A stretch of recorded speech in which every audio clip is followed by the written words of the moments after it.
It began with the sound of breathing, long, hollow, and slow, like a dying animal in the walls.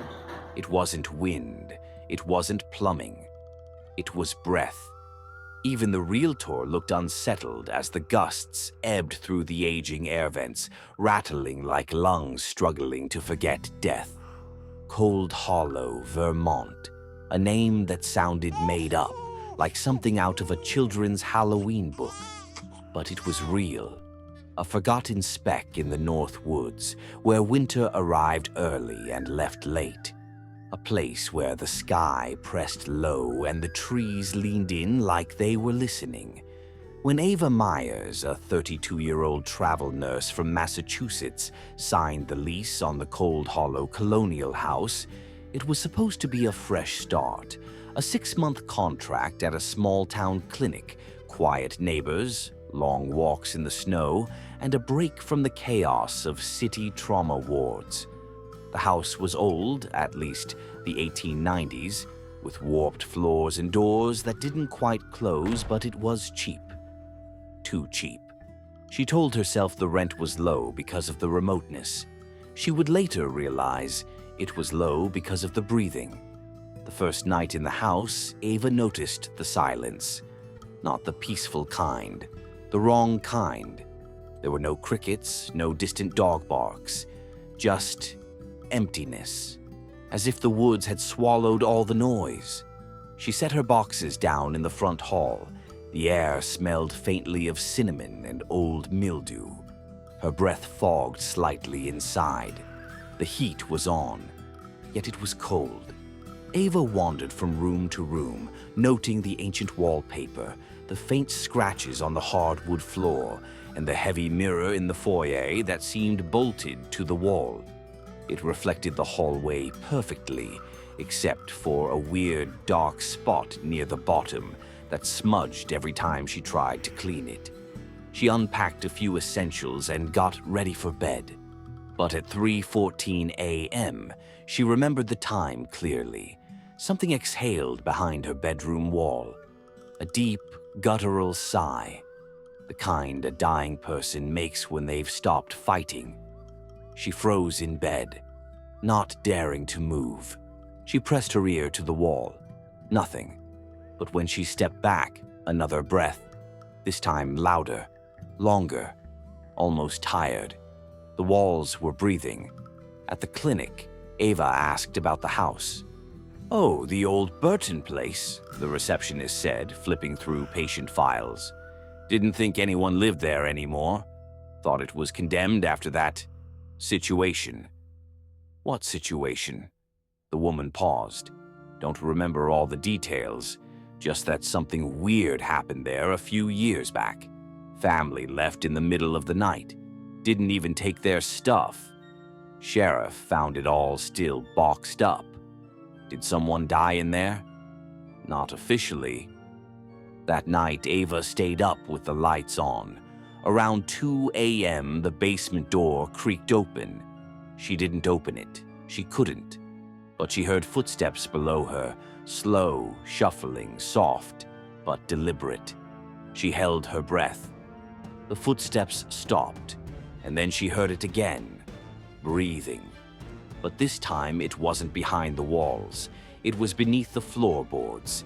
Ava began to dream in fragments. A man with no face, a cellar door with hands clawing from beneath, a child's lullaby sung backwards, and always the mirror in the foyer. One morning, after waking from a dream of drowning in smoke, she walked past it and stopped. There was someone standing behind her in the reflection. A man, slender, mouth slightly open, wearing an old coat that looked waterlogged. His hands were raised, not toward her, but toward his own reflection, palms pressed to the glass as if he were trying to come through. She turned. No one. But in the mirror, he remained for another second, then vanished. That same day, Ava looked up the house records at the town library. The Burton family had lived there for 60 years, but in 1993, the father, Elias Burton, had gone missing during a blizzard. His wife reported hearing him in the basement days after his disappearance. He was never found. 10 years later, the son, Matthew, was found dead in the upstairs hallway.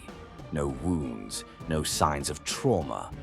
His eyes were open, mouth agape, like he'd been suffocated by nothing at all. The breathing changed. It no longer came from the walls or the floors. It followed her. Even when Ava left the house, that slow, dragging exhale seemed to hum beneath the world around her, like her soul had been tethered to something unseen, something ancient. She tried to tell herself she was hallucinating, lack of sleep, stress. But deep down, she knew the truth. The house had marked her. On the 10th night, Ava placed a towel over the mirror in the foyer. She couldn't bear to see it anymore. Every time she passed, she felt watched. But at 3:14 a.m., the same time as always, she heard the sound again, not breathing now, but weeping.